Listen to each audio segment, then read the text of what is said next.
cái nào bay máu nơi tại cầm đào mình chốt rứa có cho đáy tại cho mình bàn với một thòm đà vĩnh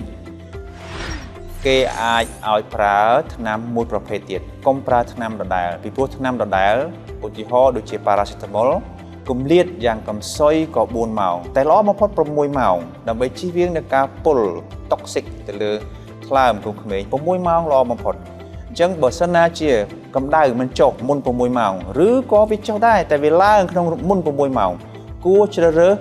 នៃថ្នាំមួយផ្សេងទៀតដែលអាចទៅជួយក្នុងការបញ្ចុះកម្ដៅ